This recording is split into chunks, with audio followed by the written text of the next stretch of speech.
You ever notice how some doors only stay closed for people like her? The rain came down in sheets, turning the sidewalk into a slick mirror of neon and gold, and Maya Johnson stood just outside the velvet rope, her fingers tightening around the strap of her worn canvas bag as the hostess barely glanced at her before saying, "Dress code," in a tone that wasn't about clothes at all, and inside, through the glass, laughter floated under warm chandelier light. People in tailored suits and silk dresses lifting glasses like the world had never been heavy, while Maya felt every inch of the cold seep through her thin jacket, the kind you buy on clearance and hope lasts another winter. And for a second, just a second, she thought about arguing, about asking what exactly she was missing, but the look in the hostess's eyes told her everything she needed to know. So she nodded once, quiet, practiced, and stepped back into the rain like she'd done 100 times before. Like rejection was just another stop on a route she knew by heart. But then a sudden movement broke the rhythm of the night. A man near the edge of the building, soaked through, his clothes clinging to him in a way that made him look smaller than he was, as a security guard waved him off with impatience. "You can't stay here," the guard said, not loud, but loud enough, and the man didn't argue, didn't raise his voice, he just nodded, slow, almost polite, like he'd heard it before too. And something about that quiet acceptance, caught Maya off guard, because she recognized it, the way people learn to shrink themselves just to make others comfortable. And before she could talk herself out of it, before logic or fear could catch up, she stepped forward, her sneakers splashing lightly through shallow puddles. "Hey," she called, her voice softer than the storm but steady enough to reach him. And both men turned, the guard with mild annoyance, the stranger with surprise flickering across tired eyes, and without overthinking, Maya shrugged off her hoodie, the one she wore on double shifts and late bus rides, and held it out. "You're freezing," she said simply, and the man hesitated, glancing at the hoodie like it didn't belong to him, like kindness was something he wasn't sure how to accept. "I'm fine," he murmured, voice low, but the tremor in it betrayed him, and Maya gave a small, almost stubborn shake of her head, stepping closer, ignoring the way the guard watched like this was some kind of inconvenience. "No, you're not," she said, and before he could refuse again, she gently placed the hoodie over his shoulders, the fabric darkening instantly under the rain, and for a brief moment, their hands brushed, his cold, hers warm despite the weather, and something unspoken passed between them, something fragile but real. "Thank you," he said after a beat, his voice quieter now, and up close, Maya noticed his eyes, sharp, observant, not the vacant stare she expected, but something deeper, something that didn't quite match the situation, and she should have walked away then. She knew that. Should have let the night in the way nights like this always did, with her heading home alone, counting tips and worrying about bills. But instead she found herself saying, "Do you have somewhere to go?" And the question hung there, heavy with implication, because they both knew what the answer probably was, and he paused, just long enough to make her wonder if she'd crossed a line, before giving a small, almost apologetic shake of his head. "Not tonight," he admitted, and Maya exhaled slowly, her breath visible in the cold air, her mind already listing reasons why this was a bad idea. Why bringing a stranger home was the kind of thing people warned you about, the kind of story that didn't end well. But then she glanced back at the restaurant, at the warm glow she'd just been shut out of, and something inside her hardened, not in anger, but in quiet defiance. "Then come with me," she said, surprising even herself, and the guard scoffed under his breath, already turning away, but Maya didn't care, not anymore, because for once, she wasn't going to let someone else decide who deserved warmth and who didn't, and the man blinked, clearly caught off guard. "I don't want to cause trouble," he said, almost instinctively, like trouble followed him whether he wanted it or not, and Maya let out a soft, humorless laugh. "Trust me," she replied, adjusting her bag on her shoulder. "Trouble already knows my address." And there was a flicker of something in his expression then, something that looked a lot like respect, or maybe recognition, and after a moment, he nodded, slow but certain. "All right," he said, and together they stepped away from the glow of the restaurant, into the colder, darker stretch of the street where the city felt more honest, where things weren't polished or hidden behind glass. just real and raw and sometimes unfair, and as they walked side by side, Maya couldn't shake the strange feeling that this moment, this simple decision made in the rain, was about to change. Something she didn't yet understand. While beside her, the man adjusted the hoodie around his shoulders, his gaze briefly lifting to the towering buildings above, as if measuring something unseen, something far beyond this wet sidewalk and this unexpected kindness. And though Maya didn't notice it yet, didn't see the way his posture straightened just slightly, or the way his eyes tracked every detail with quiet precision. This was not a coincidence, and this man was not who he seemed, because somewhere far above the city, in an office wrapped in glass and power, a name was waiting to be spoken again, and tonight, it had just walked into her life, unnoticed, unannounced, and completely unexpected. The hallway smelled faintly of old paint and instant noodles as Maya pushed open the door to her apartment, the flickering overhead light buzzing like it had something to say, but never quite finishing the sentence. And she stepped inside first, dropping her bag onto the small wooden chair by the door, then turned back, holding it open just a little wider, giving the man space, not pressure, because she knew what it felt like to hesitate on thresholds that were not really yours, and he paused. There for a second, taking in the narrow hallway, the chipped walls, the quiet hum of a place that had seen better days, then nodded once and stepped in, careful, almost respectful, like he understood that this space mattered more than it looked. And Maya kicked off her damp sneakers, wincing slightly as the cold hit her socks. "It is not much," she said, brushing a strand of wet hair from her face. "But it is dry." And he glanced around, his eyes moving slowly, not with judgment, but with attention, like every detail meant something. The stack of unopened mail on the counter, the small calendar with overdue dates circled in red, the single lamp casting a warm but tired glow over the room. "It is enough," he replied quietly, and something in the way he said it made Maya pause for just a second before she nodded, walking toward the kitchenette. "Sit," she said, gesturing toward the couch that had seen too many long nights and not enough rest. "I will find you something warm." And as he lowered himself onto the edge of it, careful not to take up more space than necessary, Maya moved through the small kitchen with practiced efficiency, opening cabinets that held more hope than food, until she found a can of soup tucked behind a box of expired cereal, and she held it up with a small, almost embarrassed smile. "Gourmet dinner," she said lightly, and for the first time, he let out a faint breath that could have been a laugh. "I have had worse," he answered, and she raised an eyebrow, half teasing. "I believe you."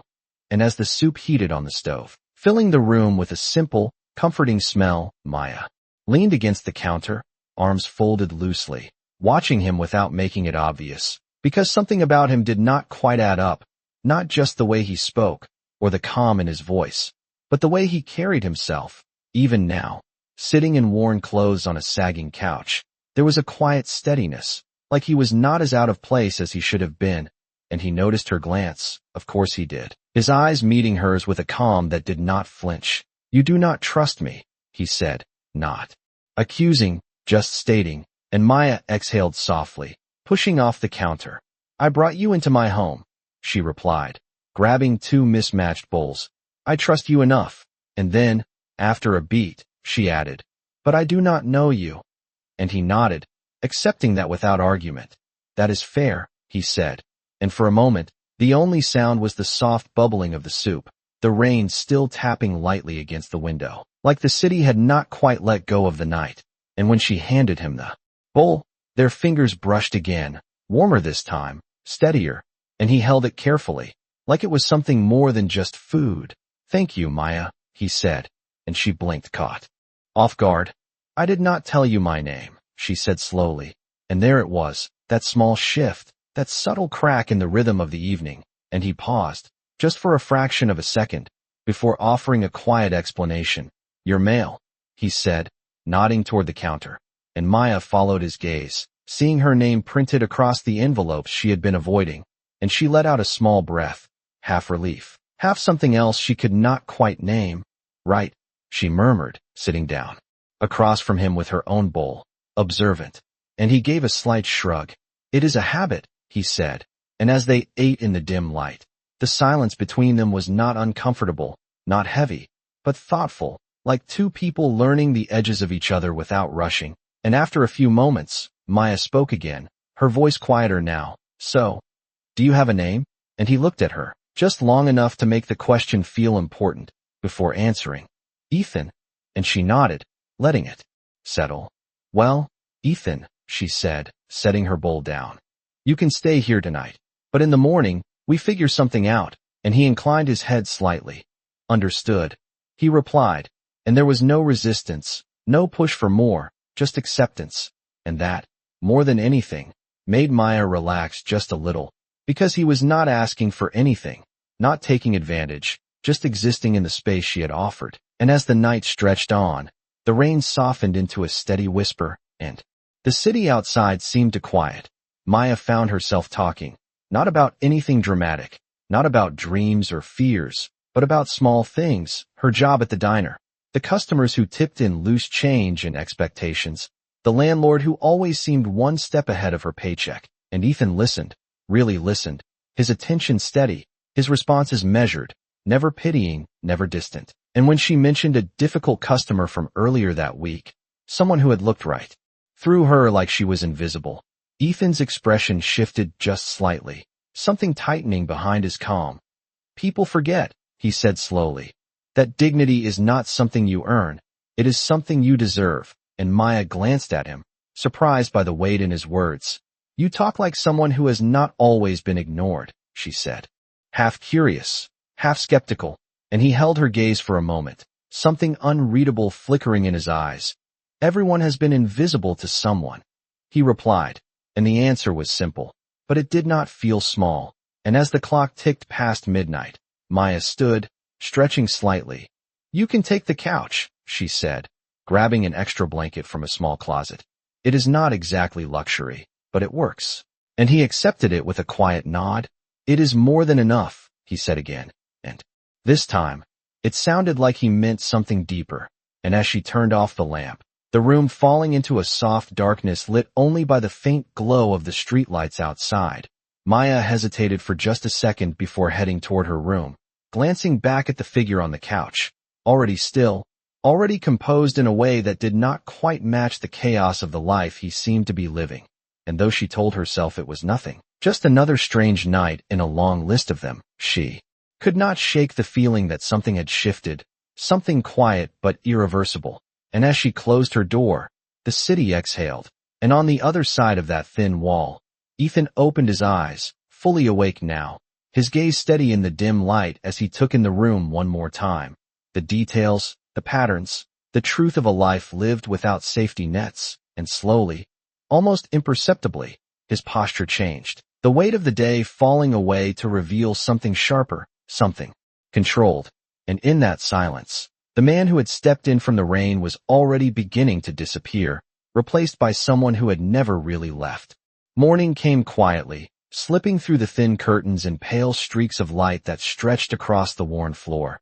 And for a moment, everything felt still, almost peaceful, until the familiar weight of reality settled back into place. And Maya Johnson opened her eyes to the soft hum of the city waking up outside, the distant sound of traffic, a siren far off, someone arguing down the street, the rhythm of a world that never really paused for anyone, especially not for her. And she lay there for a second, staring at the ceiling, replaying the night before, the rain, the restaurant, the stranger she had brought home, Ethan, and a flicker of doubt crossed her mind, sharp but brief, before she pushed herself up, swinging her legs over the side of the bed, the cold floor grounding her as she moved toward the door, opening it slowly, not quite sure what she expected to find. But the sight that greeted her made her pause, because the couch was neatly arranged, the blanket folded with precision, and Ethan was already awake, standing near the small window, his posture straight, his gaze focused on something beyond the glass, something distant, and for a second, he did not look like someone who had spent the night on a worn couch in a cramped apartment.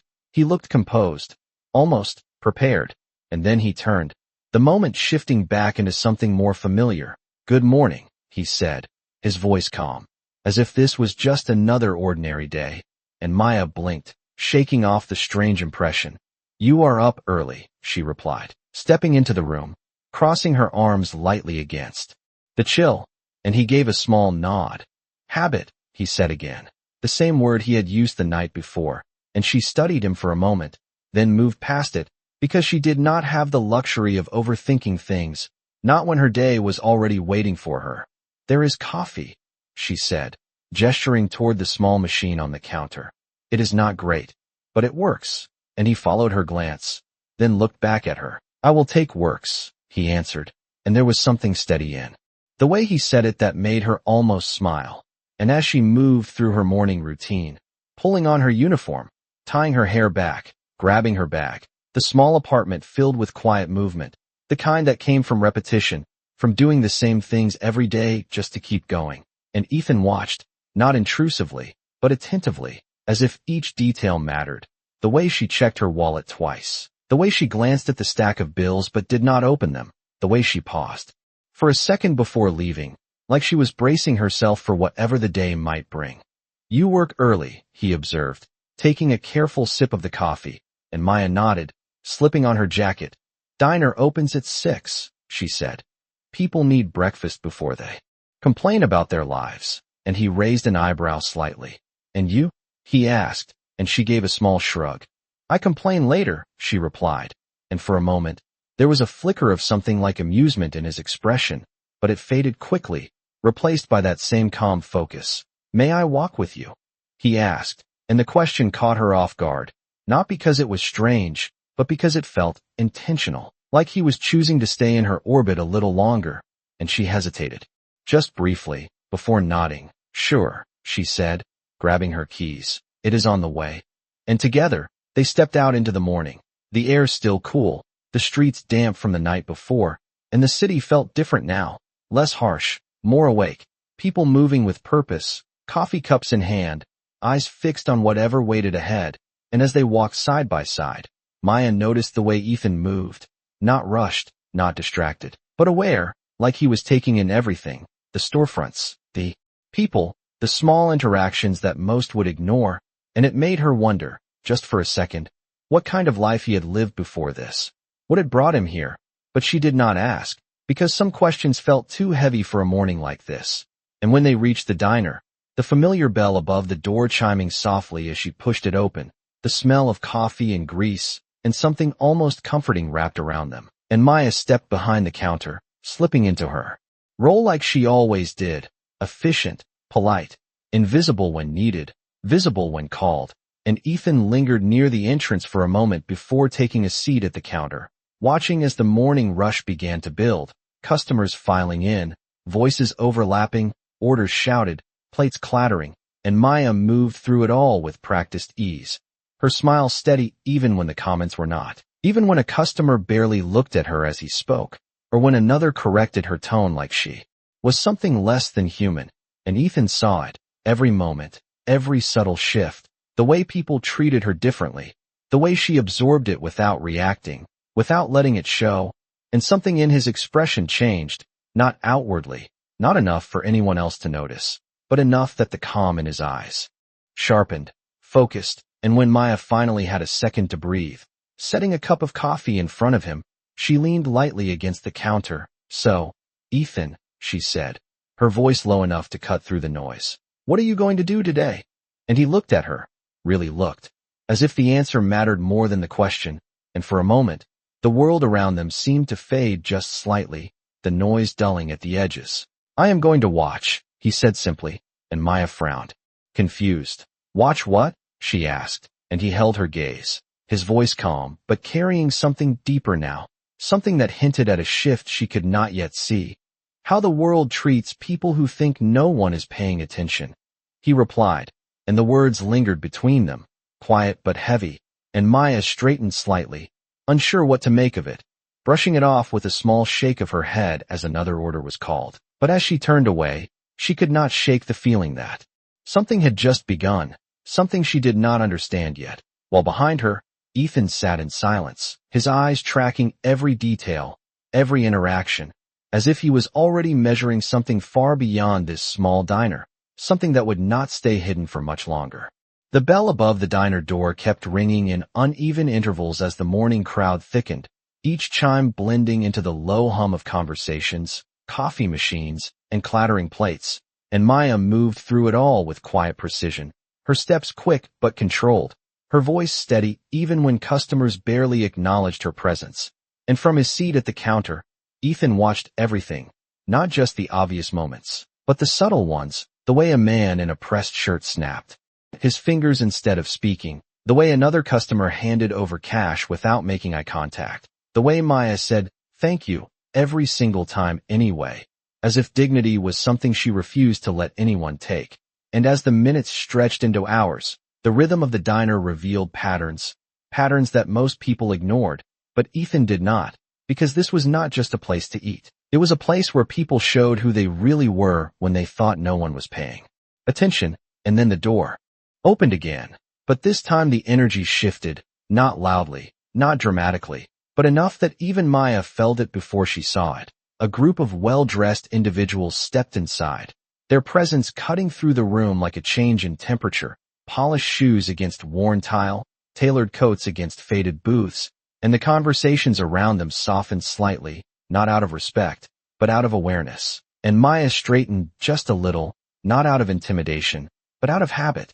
Because people like that always expected something more, something she was never quite sure she was allowed to give, and she approached with the same calm professionalism she offered everyone. "Good morning," she said, her tone even. "Table for how many?" And one of the men, tall, confident, with the kind of smile that did not reach his eyes, glanced at her briefly before looking past her, as if searching for someone else. "Is there someone else who can help us?" he asked, his voice smooth but dismissive. And for a second, the air tightened, just enough that Maya felt it settle on her shoulders. Familiar, unwelcome, but not unexpected, and she held her ground, her expression unchanged. "I can take care of you," she replied, her voice steady, and the man hesitated, just long enough to make the moment linger, before giving a small, almost indifferent nod. "Fine," he said, as if granting permission rather than accepting service, and Maya led them to a booth, her steps measured, her posture straight, refusing to shrink even when the space seemed to demand it. And Ethan's gaze followed the interaction closely, his expression unreadable but his attention sharp, because this was exactly what he had been watching for, not the loud moments, but the quiet ones, the ones that revealed the truth beneath the surface. And as Maya took their orders, repeating each item clearly, confirming details with care, the men spoke among themselves more than they spoke to her, their voices carrying just enough for certain words to stand out, words about business, about investments, about decisions that affected people who would never sit at their table. And Ethan listened, not to the content, but to the tone, the casual authority, the assumption that the world moved because they decided it should. And when Maya returned with their drinks, placing each glass carefully in front of them, one of the men glanced at his coffee, then back at her. "This is not what I asked for," he said, though it was exactly what he had ordered. And Maya paused, her hand still resting lightly on the edge of the table. "I can fix that for you," she said calmly, and he leaned back slightly, crossing his arms. "You should listen more carefully," he added, and the words were not loud, but they carried weight, the kind that settled into a room and stayed there. And for a moment, Ethan's fingers tightened slightly around his own cup, a small, controlled reaction, but Maya did not react, not outwardly. She simply nodded once, picking up the cup. "I will bring you a fresh one," she said, and turned away, her steps just as steady as before. But something in the air had shifted, something that lingered even after she moved on to the next table, and Ethan watched her closely now, not just her actions, but her restraint, the way she absorbed the moment without letting it define her. And when she passed by the counter again, he spoke quietly, just loud enough for her to hear. "You did not make a mistake," he said, and she glanced at him, surprised, a small frown forming. "It is part of the job," she replied, brushing it off, but he shook his head slightly, his voice calm but firm. "No, it is part of the way they see you," he said, and the words landed differently, not as criticism, but as recognition. And for a second, Maya hesitated, her gaze meeting his, searching for something she could not quite name, before another order was called and she turned away again, the moment slipping back into the flow of the diner. But Ethan did not look away this time, his eyes returning to the table where the men sat, their conversation continuing as if nothing had happened, as if moments like that did not matter, as if people like Maya were just part of the background. And slowly, almost imperceptibly, something in his expression hardened, not with anger, but with clarity, the kind that comes when observation turns into decision. And as the morning wore on, the diner filled and emptied, the bell ringing, the coffee pouring, the world moving forward in its usual rhythm. But beneath it all, something had shifted, something that could not be undone, because what had been seen could not be unseen. And for the first time since he had stepped into this place, Ethan was no longer just watching, he was beginning to act, even if no one else realized it yet. The lunch rush hit like a wave that refused to slow down, filling every booth, every stool, every inch of space with noise and movement. And Maya moved through it all with the same quiet determination, her tray balanced carefully in one hand, her other hand steady as she refilled coffee cups and cleared plates, her mind already counting tips before they even landed on the table, because every dollar mattered, every shift mattered. And across the counter, Ethan remained where he was, no longer just a passerby in the morning, but something else now, something rooted, observing with a focus that had shifted from curiosity to intent. And as he watched, he began to notice more than just behavior. He noticed systems, patterns that repeated with precision, the same customers who expected more but gave less, the same hierarchy that played out in small, almost invisible ways.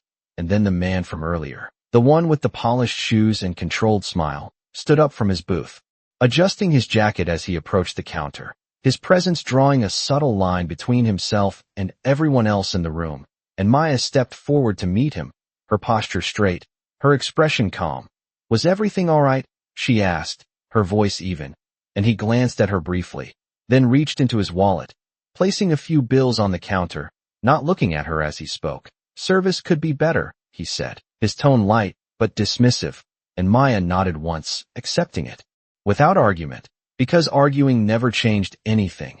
It only made things worse. And as she reached for the money, Ethan's gaze sharpened, because the amount left behind was not just small, it was intentional, a statement more than a tip. And the man turned to leave, his attention already elsewhere, as if the interaction had already faded from his mind.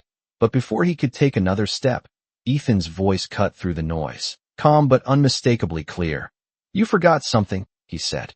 And the man paused, turning slightly, his expression tightening just a fraction, not used to being addressed that way, not used to being stopped. "Excuse me," he replied, his tone polite but edged, and Ethan did not move from his seat, did not raise his voice. But there was something different now, something steady and unyielding. "You forgot to pay for the service you received," he said, and the words were simple, but they landed with weight, the kind that made the room shift just slightly, conversations dipping for a second before picking back up. And the man let out a small, almost amused breath. "I left a tip," he said, as if that ended the discussion, and Ethan nodded once. "You left money," he replied, his gaze unwavering. "A tip is something else." And for a moment, the tension stretched, thin but present, and Maya felt it immediately, stepping slightly forward, her voice low, careful. "It is fine," she said, trying to diffuse it, because she had seen how moments like this could spiral, how quickly things could turn against her. But Ethan did not look at her, not yet, his focus still on the man in front of him. "No," he said quietly. "It is not." And the man's expression shifted, not into anger, but into something colder, something more controlled. "I do not think this concerns you," he said, his voice firm now. And Ethan finally stood, slow, deliberate, not aggressive, but unmistakably present. And for the first time, the difference in him became visible, not in his clothes, not in his position, but in the way he carried himself, the way the space around him seemed to adjust, as if recognizing something it could not yet define.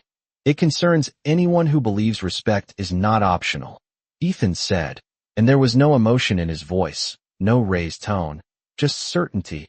And the man studied him for a moment, really looked this time, as if trying to place him, to understand why this stranger did not fit into the role he had assigned him.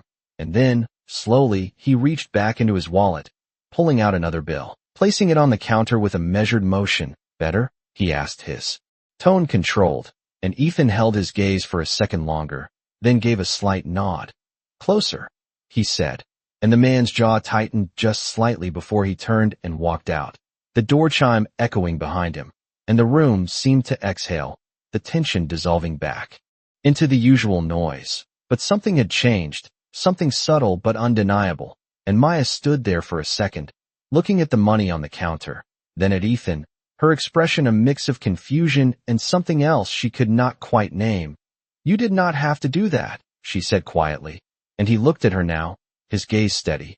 "Yes, I did," he replied, and there was no hesitation in his voice, no doubt, just a simple truth that felt heavier than it should have, and Maya shook her head slightly, picking up the bills. "People like him do not change," she said, more to herself than to him. And Ethan's expression softened just a fraction, not with sympathy, but with understanding. "Maybe not," he said. "But moments like that are not about changing him." And she frowned slightly, glancing up. "Then what are they about?" she asked. And he met her eyes, his voice quieter now, but no less certain. "They are about making sure you remember what you deserve," he said. And the words lingered, settling into the space between them. And for a moment, Maya did not respond, because something about what he said felt different, not like the empty encouragement people offered when they wanted to feel better about themselves, but something real, something grounded. And as she turned back to her work, the diner returning to its usual rhythm, she could not shake the feeling that this was not just a passing moment, not just a stranger speaking out of turn, because there was intention behind it, purpose. And as Ethan sat back down, his gaze returning to the room, to the people, to the patterns he had been studying, the shift that had begun earlier was no longer subtle. It was unfolding, piece by piece. And though no one else could see it yet, the balance of this small world had already started to change. The afternoon light stretched long across the diner floor, softening the edges of everything but not the weight of the day, and Maya felt it in her shoulders, in the quiet ache that came from hours of moving, smiling, enduring. And yet something was different now, something subtle but steady, like the air had shifted just enough to be noticed. And every time she passed the counter, every time she caught a glimpse of Ethan sitting there, calm and watchful, she felt it again, that quiet awareness that she was not invisible in the same way she had been before, not to him. And it unsettled her more than she expected, because she had built her life around being overlooked, around blending into the background so that nothing could be taken from her. And now there was someone who saw everything, and did not look away. And as the lunch crowd began to thin, the noise settling into a lower hum, Maya finally had a moment to breathe, leaning against the counter, wiping her hands on a small towel, her eyes drifting toward Ethan before she could stop herself. "You are still here," she said, her tone light, but carrying a hint of something deeper, something curious. And he looked up from the coffee he had barely touched, his expression calm as always. "I said I would watch," he replied, and she let out a small breath, shaking her head slightly. "Most people would have left by now," she said, and he tilted his head just a fraction. "Most people are not paying attention," he answered, and the simplicity of it made her pause, because it was true, and she hated that it was true. And for a moment, neither of them spoke, the silence stretching just long enough to feel intentional, before Maya pushed off the counter, grabbing a glass to refill, more out of habit than necessity. "So what do you see?" she asked, not looking at him directly, because the question felt more personal than she intended, and Ethan did not answer right away, his gaze moving across the room, taking in the emptying tables, the staff moving more slowly now, the manager in the back office counting receipts. And when he finally spoke, his voice was quiet but clear. "I see someone who works twice as hard for half the recognition," he said, and Maya's hand paused mid-motion, the glass still in her grip, because she had heard words like that before. Encouragement wrapped in sympathy, but this felt different, heavier, like it was not meant to comfort her, but to acknowledge something real. And she set the glass down slowly, turning to face him. "That is just how it is," she said, her voice steady. But there was a trace of something else there, something she could not quite hide. And Ethan met her gaze, his expression unchanged. "It is how it is allowed to be," he replied, and the words landed harder than she expected, because they shifted the weight, not onto her, but onto something larger, something she had never had the space to question, and for a second, she did not know how to respond, because what he was saying felt too big, too far from the reality she had learned to accept. And before she could find the words, the back door to the diner swung open, and her manager stepped out, his expression already tight, already carrying the kind of tension that meant something was wrong. "Maya," he called, his tone sharp enough to cut through the quiet, and she straightened immediately, instinct taking over. "Yes?" she replied, stepping toward him, and he gestured toward the office. "I need to talk to you," he said, and there was no explanation, no softness, just a command, and Maya felt it instantly. That familiar drop in her stomach, the one that came when something was about to shift in a way she could not control, and she glanced back at Ethan for just a second, not for help, not for reassurance, but simply because he was there, because he had been watching, and he held her gaze for a moment, his expression steady, as if he already understood what was coming, and she turned away, following her manager into the small office, the door closing behind her with a quiet click that felt louder than it should have, and inside, the space was cramped, the air thick with the smell of old paperwork and stale coffee, and her manager did not waste time. "We got a complaint," he said, flipping through a small stack of papers as if the answer was already written there, and Maya frowned slightly. "About what?" she asked, her voice controlled, and he looked up at her, his expression unreadable. "About you," he said, and the words settled heavily in the room, and for a moment, everything felt still again, just like that morning before the day began, except this time, the quiet was not peaceful, it was waiting, and Maya stood there, her hands still, her mind already racing through every interaction, every moment, trying to find where it had gone wrong. While just outside the door, Ethan remained at the counter, his gaze fixed on the office, his posture unchanged, but his presence sharper now, because whatever was happening inside that room was no longer something he was willing to simply observe. And though Maya could not see it yet, could not feel the shift that was building just beyond that thin wall, the line between watching and acting had already been crossed, and what came next would not be the same as everything that had come before. The office felt smaller than it had any right to be, the walls closing in with every second that passed, and Maya stood across from her manager, her hands loosely clasped in front of her, steady on the outside but tightening with every word she had not heard yet. "What kind of complaint?" she asked, her voice calm, controlled, the kind of calm that came from years of learning how to hold yourself together when things started to fall apart. And her manager let out a slow breath, glancing down at the paper again as if confirming something he had already decided. "A customer said you were unprofessional," he said, and the word hung there, vague but heavy, the kind of word that could mean anything and everything at the same time. And Maya frowned slightly, her mind moving quickly through the day, every table, every interaction, searching for something that could have gone wrong. "I followed every order. I was polite." She began, but he cut her off with a small raise of his hand, not harsh, but firm. "I am not saying you did not," he said, though his tone suggested otherwise. "I am saying that is what was reported." And Maya felt that familiar frustration rise, not loud, not explosive, but deep, the kind that settled in your chest and stayed there, because she knew how this worked, knew that what was reported often mattered more than what was real.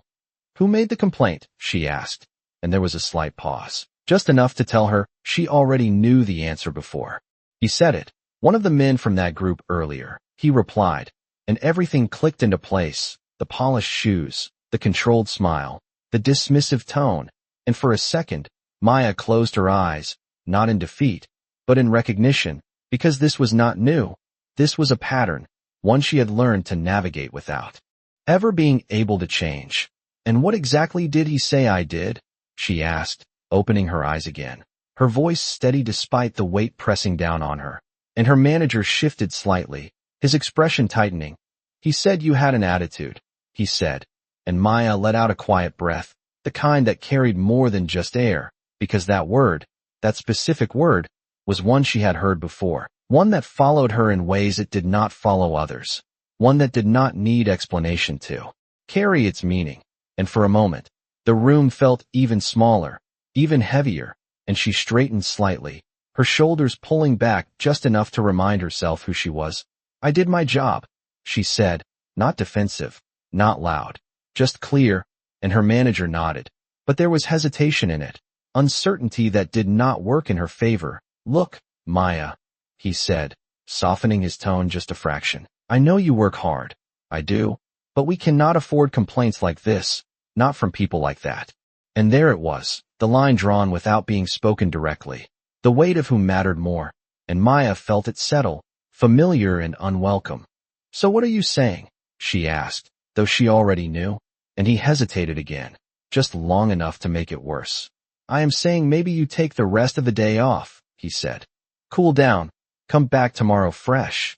And the words were framed like a suggestion, but they were not. They were a decision, one that had already been made before she walked into the room, and for a second, Maya did not move, did not speak, because she understood what this meant, understood how quickly a day off could turn into something more permanent, how easily one complaint could outweigh months of work, and she nodded once, slowly, because what else could she do? "All right," she said, her voice quiet but steady, and without waiting for anything else, she turned and walked out of the office, the door opening with a soft creak that felt louder than it should have, and the diner came back into view. The noise, the movement, the life that continued as if nothing had changed, and for a moment, it felt surreal, like she was standing just outside of it, watching a version of her life that no longer included her. And behind the counter, Ethan was still there, exactly where she had left him, but something in his posture had shifted, something sharper, more focused, and as Maya approached, her steps slower now, her expression carefully neutral, he looked up, his eyes immediately reading what had happened without needing to be told. "They sent you home," he said, not a question, just a statement. And Maya gave a small nod, grabbing her bag from where she had left it. "Just for the day," she replied, though the words felt hollow even as she said them. And Ethan watched her for a moment, his gaze steady. "Because of him," he added, and again, it was not a question, and Maya let out a quiet breath, adjusting the strap of her bag. "It does not matter," she said, though it clearly did, though everything about her posture said it did, and Ethan's expression did not change, but something in his eyes did, something that had been building all day now settling into place.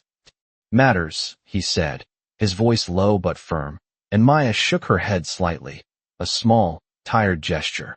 "Not in a way that changes anything," she replied, and there was a pause, a brief moment where the noise of the diner seemed to fade just enough for the space between them to feel clearer, and then Ethan stood, slow, deliberate, not rushed, not uncertain, and for the first time since she had met him, there was no trace of hesitation in his movement, no hint of the man who had stepped in from the rain, and Maya noticed it immediately, the shift, the difference, even if she could not yet explain it. "Then it is time something does," he said, and the words were simple, but they carried weight, the kind that made her look at him differently. Really look this time, and before she could respond, before she could ask what he meant, he reached into his pocket, pulling out something small, something that did not belong to the version of him she thought she knew. And in that moment, standing in the middle of the diner that had just pushed her out, everything began to change in a way she could not yet see, but would never forget. The small object in Ethan's hand did not look impressive at first glance.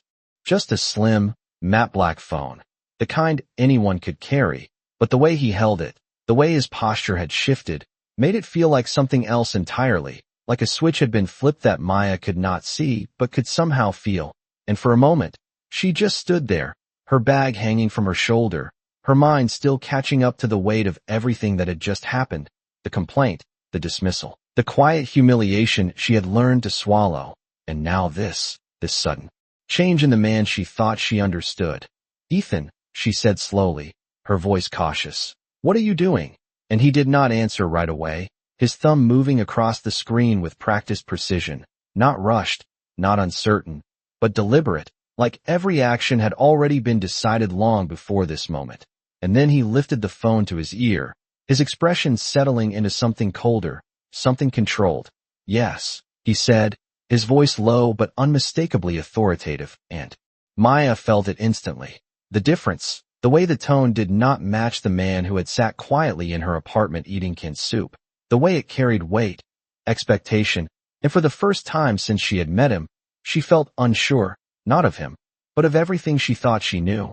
And he turned slightly away as he continued, his words measured, precise. I need you to pull the records for the Midtown Diner location. All of them, staffing, complaints, management reports, everything. And there was a pause, a voice on the other end that Maya could not hear. And then Ethan's gaze flicked briefly toward her, not soft, not distant, but focused. No, this is not a request, he added, and the air around him seemed to tighten, not with tension, but with clarity, like something hidden was beginning to take shape, and Maya's heart picked up just slightly, not from fear, but from confusion, because none of this made sense. None of it fit, and when he ended the call, lowering the phone slowly, the silence that followed felt louder than the noise of the diner ever had, and she stepped closer, her brows drawing together. Who was that? She asked, her voice no longer just curious, but searching, and Ethan looked at her, really looked, and for a second, there was something there, something almost like hesitation, like he was choosing his next words carefully, and then it was gone, replaced by that same steady composure. Someone who works for me, he said, and the words landed in a way that did not immediately register, like a sentence spoken in a language she understood but could not process yet, and Maya blinked, her mind catching on the phrasing. Works for you? She repeated, her voice quieter now. And Ethan nodded once, a small, controlled motion. Yes, he said, and that was it. No explanation, no elaboration, just a statement that hung in the air between them, and Maya felt something shift inside her, something subtle but undeniable, because this was no longer just a strange day, no longer just a series of small, unfair moments. This was something else, something bigger, and she took a step back, studying him, really studying him now. The way she should have from the beginning, the way his clothes, though worn, sat differently on him, the way his posture never fully relaxed, the way his eyes missed nothing, and suddenly, all the small details from the past 24 hours began to rearrange themselves into something that made sense in a way that felt impossible. Ethan, who are you? She asked, her voice barely above a whisper, and for a moment, the world seemed to hold its breath, the diner continuing around them, unaware of the shift that was happening in the center of it. And Ethan did not answer right away, his gaze steady, his expression unreadable. And then, before he could speak, the front door swung open again, the bell chiming sharply. And this time, the reaction was immediate, not just from Maya, but from the room itself, because the people who stepped inside did not blend into the background. They commanded it. Two men in tailored suits, their presence quiet but undeniable, their eyes scanning the room with purpose. And when they saw Ethan, everything about them changed, their posture straightening, their pace quickening just slightly, and Maya felt it. That shift, that confirmation of something she had not yet heard but already knew. And they approached him directly, stopping just short of the counter. Sir, one of them said, his voice respectful, controlled, and the word echoed louder than anything else in the room, because it did not belong to the version of Ethan she had known. And Maya's breath caught, just for a second, as she looked from them to him, her mind racing to catch up, and Ethan did not react with surprise, did not question their presence. He simply acknowledged them with a slight nod, as if this was expected, as if this was normal. You are early, he said, his tone calm, and the other man shook his head slightly. We came as soon as we received your call, he replied, and Maya felt the ground shift beneath her, not physically, but in a way that made everything feel unsteady, because the man she had brought home, the man she had given her last bit of warmth to without question, was standing there now in the middle of her world, being addressed like someone who belonged to a completely different one, and slowly, almost without realizing it, she took another step back, her eyes fixed on him, waiting, needing something, an explanation, a denial, anything that would make this make sense. But Ethan only looked at her, his expression softening, just slightly, just enough to acknowledge the moment. And in that silence, the truth was already unfolding, even before he said a single word. The word "sir" still lingered in the air like something that did not belong, something that refused to settle, and Maya stood frozen for just a second longer than she meant to. Her eyes locked on Ethan as the pieces in her mind struggled to rearrange themselves into something that made sense, because nothing about this moment fit the version of reality she had been living just minutes ago, and yet here it was, unfolding in front of her without asking permission, without offering explanation.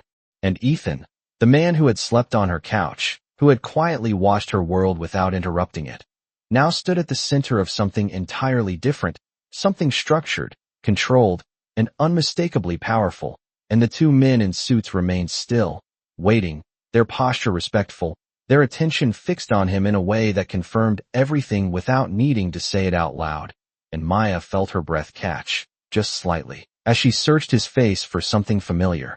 Something that would anchor this moment back to what she understood, but what she saw instead was clarity, a calm authority that had always been there, just hidden beneath layers she had never thought to question.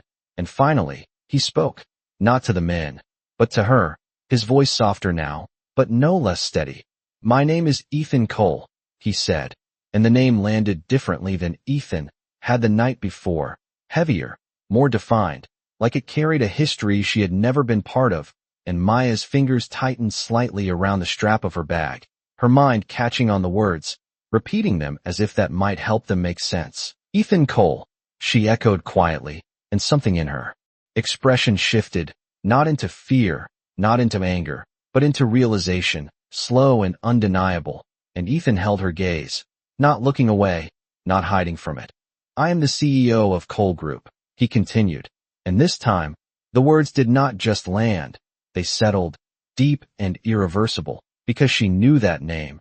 Everyone did. It was the kind of name that existed in headlines and conversations far removed from places like this diner, far removed from people like her. And for a moment, the room seemed to blur at the edges, the noise fading into something distant and unimportant, because nothing else mattered except the truth that had just been spoken. And Maya took a small step back. Not because she was afraid, but because she needed space to process it, to understand how the man standing in front of her could be the same one who had sat across from her eating soup out of a chipped bowl, and her voice, when it came, was quiet, but steady. "You are serious," she said, and it was not a question, just a statement that needed confirmation, and Ethan gave a small nod. "Yes," he replied, and there was no hesitation, no attempt to soften it, just the truth. And Maya let out a breath she did not realize she had been holding, her mind racing now, replaying every moment from the night before, every word, every glance, every detail that suddenly meant something entirely different, and she shook her head slightly, almost to herself. "You were watching me," she said, the realization forming as she spoke it, and Ethan's expression did not change, but there was something in his eyes now, something that acknowledged the weight of what he had done. "I was observing," he said carefully, and Maya let out a small, disbelieving breath. "Observing," she repeated, the word tasting different now, sharper, and for a second, there was a flicker of something in her expression, not anger, but something close to it, something that came from being part of something she had not agreed to, and Ethan saw it immediately, his gaze softening just slightly. "I did not plan to involve you," he said, his voice quieter now, more personal. "But you made a choice before you knew anything about me." And the words shifted the moment again, pulling it back to something simpler, something more grounded, and Maya's eyes met his, searching, questioning, and he continued. "You saw someone who had nothing, and you treated him like he mattered," he said, and there was no performance in his voice, no manipulation, just a statement of fact. And for a moment, the tension in her shoulders eased, just slightly, because that part, at least, was still true, still hers, and the men beside him remained silent, their presence steady, waiting for direction, and Ethan turned to them. Briefly, his tone shifting again, back to that controlled authority. "I want everything on this location within the hour," he said, and they nodded immediately. "Yes, sir," one of them replied, stepping aside to make a call, and Maya watched it all, the ease, the precision, the way the world seemed to respond to him without question, and it felt unreal, like she had stepped into a different story without warning. And when Ethan looked back at her, There was something else there now. Something more open, more direct. I know this is not what you expected, he said, and Maya let out a quiet, almost humorless laugh. That is one way to put it, she replied. And there was a pause, a brief moment where the noise of the diner began to return, the world pushing back and around them. But it did not feel the same anymore. Not after this. Not after everything had shifted so completely, and Maya straightened slightly, her posture finding its balance again. Because no matter who he was, no matter what this meant, she was still standing here, still herself, and she met his gaze with a steadiness that had nothing to do with status or power. So what happens now? She asked. And the question was simple, but it carried everything. The past, the present, the uncertainty of what came next, and Ethan held her gaze for a moment, his expression thoughtful, deliberate, as if he was choosing his answer not just for the situation, but for her. And when he finally spoke, his voice was calm, but there was something else in it now, something that hinted at a shift far beyond this moment. Now, he said, we make things right. The words "we make things right" did not sound dramatic. They did not need to be, because the weight behind them was already enough. And for a moment, Maya just stood there, absorbing it, trying to understand what right meant in a world where things like this had always gone unchecked, where complaints carried more power than truth, and respect was something you had to fight for just to keep. And before she could respond, Ethan turned slightly, his attention shifting with precision. I want the manager, he said, his tone calm, but leaving no room for delay, and one of the suited men nodded immediately, moving toward the back office with quiet urgency. And within seconds, the door opened again, and Maya's manager stepped out, his expression already tense, already confused, his eyes flicking between the unfamiliar faces, the suits, the posture, the shift in the room that he could not quite place. Is there a problem? He asked, his voice cautious, and then his gaze landed on Ethan. And for a brief second, there was uncertainty, like he was trying to recognize something just out of reach, and Ethan stepped forward, not aggressively, not loudly, but with a presence that filled the space in a way that did not require explanation. Yes, he said simply. There is. And the room seemed to quiet just enough to notice. Conversations dipping, attention shifting, because something was happening that did not fit the usual rhythm, and Maya watched it all from a step behind, her heart steady but her mind still catching up, because this was no longer just her story. It was something larger now, something unfolding in real time, and Ethan continued, his voice measured. You received a complaint about her, he said, gesturing slightly toward Maya, and the manager nodded quickly. Yes, and I handled it, he replied, his tone defensive but controlled. We take customer feedback seriously, and Ethan held his gaze, unshaken. Good, he said. Then you will have no issue reviewing it again. And there was a pause, a brief hesitation that did not go unnoticed, and the manager shifted slightly. I do not see the need for, he began, but Ethan interrupted, not by raising his voice, but by holding the moment firmly in place. You will, he said, and the certainty in his tone changed something, subtle but immediate, and the manager straightened slightly, his expression tightening. And who exactly are you? He asked, the question edged with authority that felt less certain now, and for a second, the room seemed to hold its breath again, because the answer mattered, more than anyone there realized, and Ethan did not rush it, did not dramatize it. He simply met the man's gaze and said, My name is Ethan Cole, and the effect was immediate, not loud, not explosive, but undeniable, because recognition spread quickly, not just in the manager's eyes, but in the room around them, like a ripple moving through still water. And the manager's posture changed instantly, his shoulders pulling back, his expression shifting from defensive to uncertain. Mr. Cole, he said, the words coming out more carefully now, more measured, and Ethan gave a slight nod, acknowledging it without indulging it. Yes, he replied, and there was no arrogance in it, no display, just fact. And the manager swallowed slightly, his mind clearly racing now, recalibrating everything he thought he knew about this situation. I was not aware you were here, he said, and Ethan's expression did not change. That is the point, he replied, and the words landed with clarity, because this was not an accident, this was not a coincidence. This was observation turned into action, and Maya felt it, the shift in power, the way the room responded differently now, the way people who had been invisible moments ago were suddenly seen, and Ethan continued, his tone still calm, still controlled. I sat here all morning, he said. I watched how your staff works, how your customers behave, how your systems respond. And the manager nodded quickly. And we pride ourselves on, he started, but Ethan raised a hand slightly, not to silence him, but to redirect the moment. Then you should know exactly what I saw, he said, and there was no accusation in his voice, just expectation, and the manager hesitated, his confidence faltering. If there was an issue, we can address it internally, said, trying to regain control, and Ethan shook his head once, a small, definitive motion. You already did, he said, and you chose to send the wrong person home. And the words landed with precision, cutting through the uncertainty, and for a moment, the manager had no response, his expression caught between explanation and realization, and Maya stood there, still, her presence no longer something that could be overlooked, not in this moment, not anymore, and Ethan's gaze shifted briefly to her, then back to the manager. You based your decision on a complaint, he said, without verifying it, without observing the situation yourself, and the manager opened his mouth to respond, then closed it again, because there was nothing to argue, nothing to defend that would hold under the weight of what had just been revealed, and the silence that followed was not empty, it was full of everything that had been ignored before, everything that had been allowed to continue unchecked.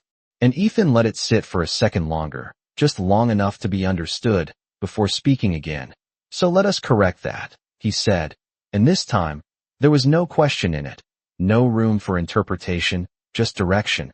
And for the first time since the moment began, Maya felt something shift inside her, not in fear, not in uncertainty, but in something else, something steadier, because for the first time, the world was not asking her to shrink. It was adjusting itself around the truth she had always carried, and she stood a little straighter, her gaze clearer, as everything that had been invisible before was finally being seen.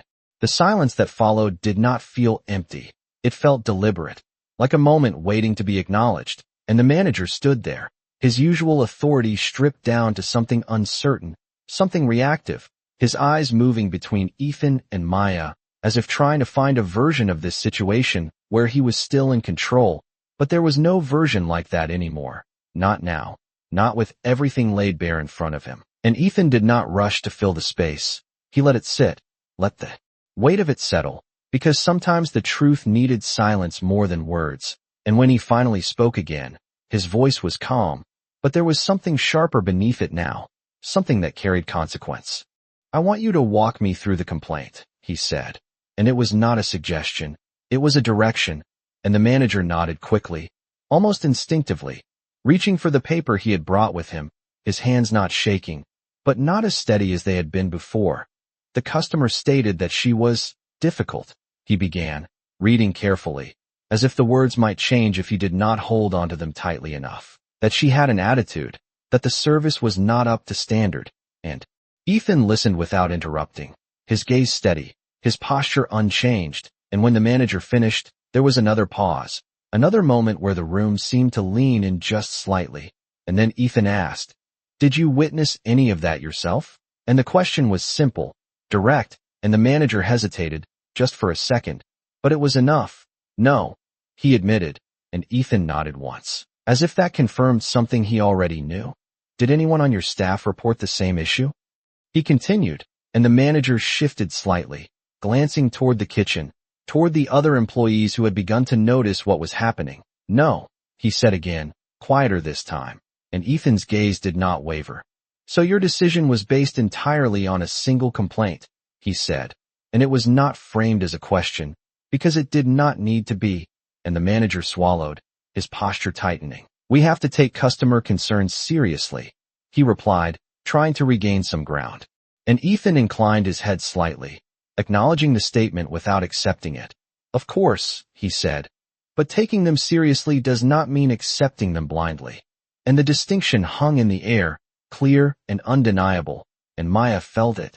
The shift in language, the way the situation was being reframed not as an isolated incident, but as part of something larger, something systemic. And for the first time since she had walked out of that office, she felt something other than resignation, something steadier, something that felt like possibility. And Ethan continued, his tone still measured, but now carrying a quiet insistence. You are responsible for everyone who walks into this building, he said.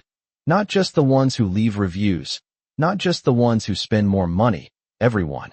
And the manager nodded again, but this time there was no defense behind it, no attempt to justify, just acknowledgement, because there was nothing left to argue. And Ethan turned slightly, his gaze moving across the diner, taking in the employees, the customers, the space that had been allowed to operate on assumptions rather than truth.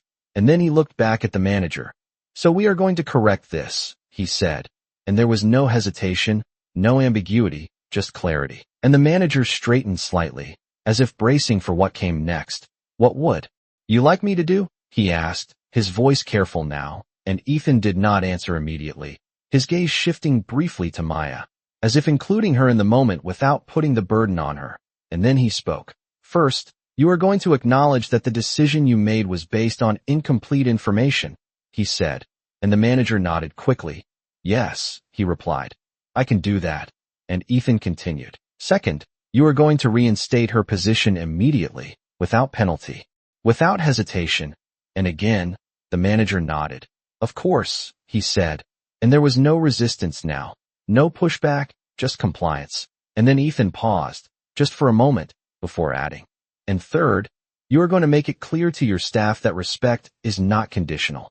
And the words carried more weight than anything that had come before, because they were not just about this moment. They were about everything that had led to it, everything that had been overlooked. And the manager hesitated, just briefly, not in disagreement, but in understanding, because this was not just a correction, it was a shift, and he nodded slowly.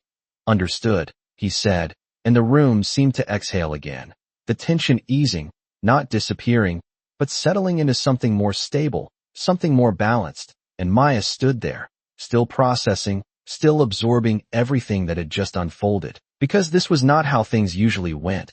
This was not how moments like this ended.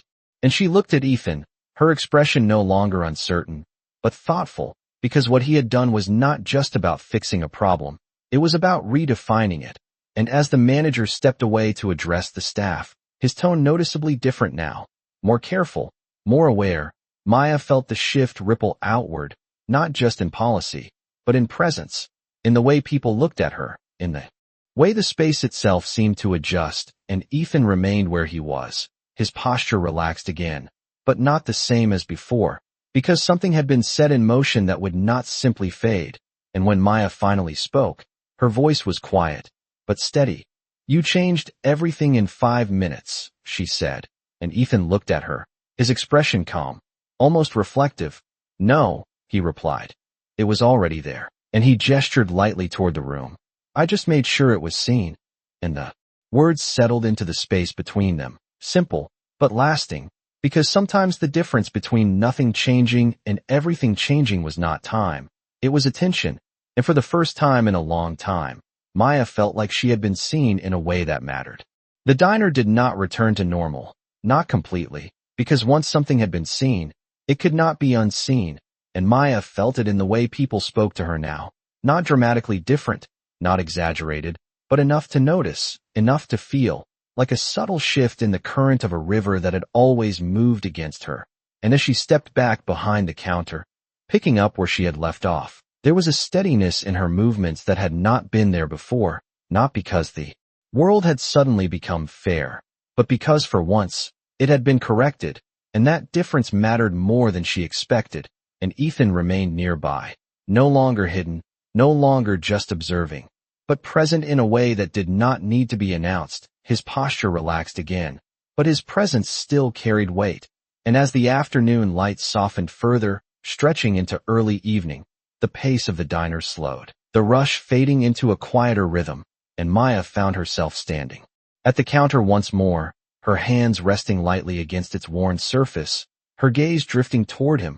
So this is what you do, she said, her voice calm, thoughtful, and Ethan looked at her, tilting his head slightly. What do you mean? He asked, and she gave a small breath, searching for the right words. You go places, you watch, you decide what is wrong, and then you fix it, she said, and there was no accusation in her tone, just curiosity, and Ethan considered it for a moment, his expression reflective. Not always, he replied. But I believe if you have the ability to change something, you should not ignore it. And Maya nodded slowly, because that made sense in a way that felt both simple and complicated at the same time, and she glanced down briefly, then back up. Most people with that kind of power do not do that, she said, and Ethan did not argue, did not try to defend others, he simply said, that does not mean it should not be done, and the quiet certainty in his voice lingered, and for a moment, neither of them spoke, the space between them no longer uncertain, but something else, something steadier, something that had been built not on assumption, but on action, and then Maya let out a small breath, almost a laugh, though it was softer than that. I gave a billionaire my last can of soup, she said, shaking her head slightly, and Ethan's lips curved just slightly, not into a full smile, but something close. It was a very good soup, he replied, and the simplicity of the moment broke the tension that had been building all day, and Maya felt it. The shift from something heavy into something lighter, not because the situation had lost its weight, but because it had been carried, addressed, and set down in a way that allowed something else to exist alongside it. And she leaned back slightly, crossing her arms loosely. You did not have to do all of this, she said, and Ethan met her gaze, his expression steady. Yes, I did, he replied, the same words he had used earlier, but now they carried more meaning, more context, and Maya studied him for a moment, really studied him, not as the man she had first met, not as the CEO he had revealed himself to be, but as something in between, something more complete, and she nodded once, slowly, because she understood now, not everything, but enough. And as the clock moved closer to closing time, the diner grew quieter, the last few customers finishing their meals, the staff beginning to clean. The day coming to an end in a way that felt different from every other day before it, and Ethan stepped away from the counter, his attention shifting slightly, as if preparing to leave, and Maya felt it immediately, that subtle change, the sense that this moment, whatever it was coming to a close, and she straightened slightly, her voice quieter now. So this is it? She asked, and Ethan paused, turning back to her, his expression thoughtful, and for a second, it seemed like he might say something simple, something that would let the moment end cleanly, but instead, he reached into his pocket again, pulling out a small card, placing it gently on the counter between them, and Maya looked down at it, her eyes tracing the clean lines, the name, the title, the number, all of it real, all of it undeniable, and when she looked back up, he was already watching her, his gaze steady. Come see me tomorrow, he said, his voice calm, but carrying something more now, something that extended beyond this place, beyond this moment. 10 a.m., he added, and Maya blinked, caught off guard. Why? She asked, and Ethan held her gaze for a moment, just long enough for the answer to settle before he spoke it.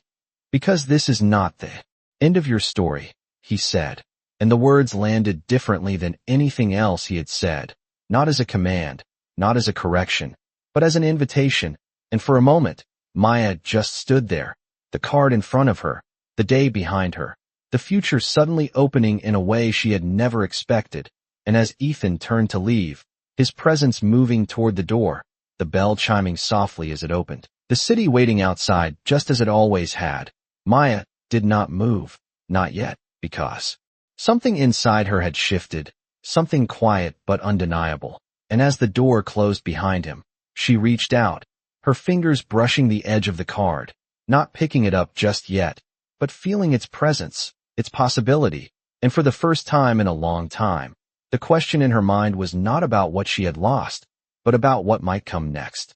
The diner lights dimmed slightly as closing time settled in, the last chairs flipped onto tables, the quiet hum of the refrigerator replacing the noise of the day, and Maya stood alone behind the counter for a moment longer than she needed to, the small card still resting in her hand now, no longer just an object, but something heavier, something that carried a question she had not yet answered, and she turned it over once, then again, tracing the clean edges with her thumb, as if it might feel different the second time, but it did not, It remained what it was, real, undeniable. And when she finally stepped outside, the night air felt different than it had the day before, not colder, not warmer, just clearer somehow, like the world had shifted just enough for her to notice. And as she walked home, the city moved around her in its usual rhythm, cars passing, voices echoing, lights flickering in windows above. But her mind was somewhere else, replaying everything. The rain, the decision she had made without thinking, the way a single moment had unfolded into something she could never have planned. And when she reached her apartment, the familiar space greeted her with the same quiet stillness, the same worn furniture, the same stack of unopened bills, but it did not feel quite the same. Not after everything that had happened, and she set her bag down slowly, placing the card on the small table beside it, her eyes lingering on it for a moment before she looked away, because part of her wanted to ignore it, to pretend that tomorrow would be like any other day, that nothing had changed. But another part of her, quieter but stronger, knew that was not true, and the night passed without much sleep. Thoughts weaving in and out, questions without answers, possibilities she had never allowed herself to consider before. And when morning came, it did not ask her if she was ready. It simply arrived, steady and certain, and Maya stood in front of the mirror, adjusting her jacket, her reflection looking back at her not with doubt, but with something else, something steadier. And she picked up the card again, holding it for a second longer this time, then slipped it into her bag, not as a guarantee, not as a decision fully made, but as a step. And when she stepped outside, the city felt sharper, more defined, like it was waiting. And the building rose in front of her exactly where she had been told it would be, glass and steel stretching upward, reflecting the sky in a way that made it look almost unreachable. And for a moment, she stood there, looking up, her breath steady, her feet still, because this was not her world, not the one she had known. But then she remembered the words, "This is not the end of your story." And she moved forward, each step deliberate, each second carrying her further into something unknown. And inside, the lobby was quiet, polished, everything in its place. And as she approached the desk, the receptionist looked up, her expression professional but not dismissive. "Can I help you?" she asked, and Maya nodded, her voice calm. "I have a meeting with Ethan Cole," she said, and the words felt different as she said them, more real, more immediate, and the receptionist's expression shifted slightly, not with surprise, but with recognition, and she nodded. "Of course," she replied. "They are expecting you." And the words landed with a quiet weight, because this was not an accident, not a coincidence. This was something that had been set in motion. And as the elevator doors closed, carrying her upward, the city falling away beneath her, Maya felt the last pieces of doubt settle into something else, something steadier. And when the doors opened again, the space in front of her was quiet, expansive, and at the far end, Ethan stood waiting, no longer hidden, no longer distant, but exactly who he had always been. And as she stepped forward, her steps steady, her gaze clear, he watched her with that same calm focus, the same attention that had seen her when no one else had. And for a moment, neither of them spoke, because the silence said enough. It carried everything that had led them here, every choice, every moment, every shift. And then Maya stopped just a few feet away, her posture straight, her voice steady. "I am here," she said, and Ethan gave a small nod, something almost like a smile touching his expression, not wide, not obvious, but real. "I knew you would be," he replied, and there was no doubt in it, no surprise, just certainty. And he gestured lightly toward the space behind him. "Come on," he said, his voice calm but carrying something more now, something that reached beyond this room, beyond this moment. "Let me show you what happens next." And as Maya stepped forward, crossing that final distance, the door behind her closing softly, the world she had known shifting once more, not disappearing, but expanding, the story that had begun with a single act of kindness now opening into something far greater, something neither of them could have predicted, but both of them had already chosen.